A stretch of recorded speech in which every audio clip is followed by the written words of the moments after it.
Hello guys, நேற்று நம்ம சதுரகிரியில் இருக்கிற சிவன் லிங்கம் எதுக்கு சாஞ்சிருக்குன்னு பார்த்தோம். இன்னைக்கு நம்ம நத்த மாரியம்மன் எப்படி உருவானாங்கன்னு பார்க்க போகிறோம். ஒரு நாள் ஒரு வயல்காரர் மண்ணை இது பண்ண மண்ணை தோண்டினாரு. அங்கேருந்து ரத்தமாக வந்திருக்கு. அதனால டெய்லியும் இந்த மாதிரி மண்ணை தோண்ட வர்றாரு. நிறைய பேர் இதெல்லாம் ஒருத்தர் ராஜாட்ட போய் சொல்கிறாரு. ராஜா இதெல்லாம் நம்ப மாட்டாரு. அப்புறம் ராஜாட்ட போய் சொல்கிறார். திருப்பி ராஜாட்ட போய் சொல்கிறாரு.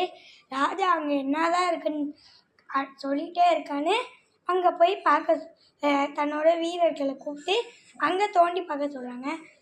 அப்பயும் அங்கே ரத்தம் தான் வருது. ரத்தத்தை தாண்டி இன்னும் தோண்டி பார்க்க சொல்கிறாங்க. அதுக்குள்ள ஒரு அம்மன் சிலை இருக்குது. அந்த அம்மன் சிலையிலேருந்து தான் ரத்தம் கொட்டி இருக்குன்னு அந்த இடத்துலையே ரத்தம்லேருந்து உருவாங்கின ரத்த மாரியம்மனை நத்தம்னு பேர் வச்சு இது பண்ணியிருக்காங்க. நாளைக்கு ஒரு வீடியோ பார்க்கலாம். Bye guys.